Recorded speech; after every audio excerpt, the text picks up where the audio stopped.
of Banban is a game full of and absolutely no real substance, a 10 or so minute mid-fest. The sequels aren't much better. It's basically a slapdash proof of concept to try and launch the IP as fast as possible, with the first game featuring a real-world merch store and a link to wishlist the second installment before work had even begun on it. The story wasn't written to actually say anything, rather to facilitate the content, to keep the attention economy locked in on their brand. Each new chapter is a hastily constructed asset flip with only a handful of original things, mainly the marketing characters, because we gotta move these t-shirts, bro, we gotta sell these plushies. It's all the worst parts of this approach laid on, and even with this little effort it succeeded because the industry standard has been set, bars in hell. Garden of Banban is so extremely substanceless that even other mascot horror creators turned on it. The creator of Bendy and the Ink Machine releasing a parody making fun of the game called Mootly's Story. However, none of this matters because Garden of Banban isn't the issue, it's symptomatic of the culture we have created, the industry standards that have been allowed to happen. Garden of Banban is kiddie slot for iPad babies. It's nothing too exceptional or out of the ordinary. I don't highlight it to say this franchise has the hidden potential to be some A24 elevated horror with a change of direction. The game wasn't killed, it was dead on arrival, and I'm far from the target audience. Like, you can disagree with me here, this just isn't for me. I'm not highlighting it to say, oh, this is a game that was killed by law. I'm highlighting to ask, why is this one of the most prominent faces in horror across all demographics? It's fine to have sanitized PG-rated horror for kids. It's bad that this is pretty much the only horror to get exposure in the space because it leans the hardest into this lore-first writing. I adored the children's horror movie Monster House, but if every horror movie was Monster House, then I'd probably hate it. I'd hate it even more if instead of just letting me watch the story, it demanded I purchase another movie to get 1/5 of Chowder's ominous backstory. In your face, disgrace!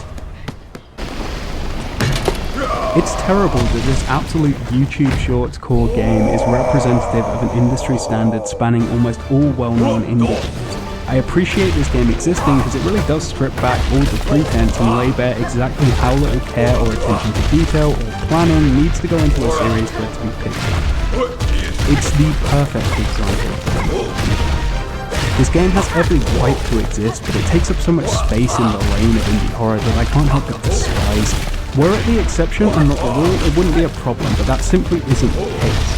Garden of Banban is everything I hate about the current state of indie games and what developers need to do to get any kind of status. It feels like every aspect was run through 16 AIs and 7 focus groups to maximize marketability and engagement. The abstract and vague storyline is just one facet of this. It's soulless, utterly devoid of any meaning or purpose. The story was written entirely to generate faux interest until around halfway through the series when they just gave up and made everything a joke. It has nothing to say, nothing interesting or redeeming to it. All that matters is a response big enough to keep the catchphrase going. Absolutely nothing else is even considered.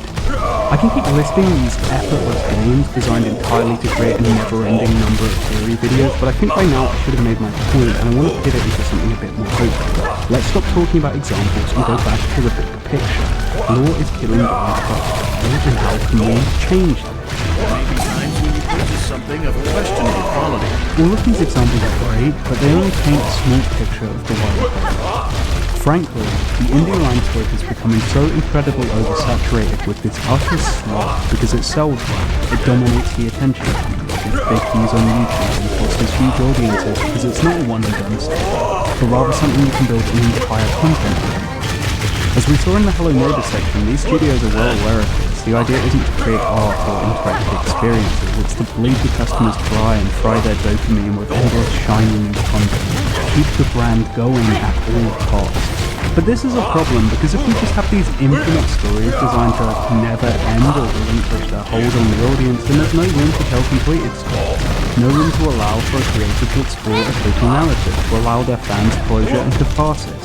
Every game story is written not to be an encapsulation of a single core essence, but rather to be everything at all times for every possible audience, and that just makes everything so bland and samey. It means that every game just stretches on forever into this beige abyss.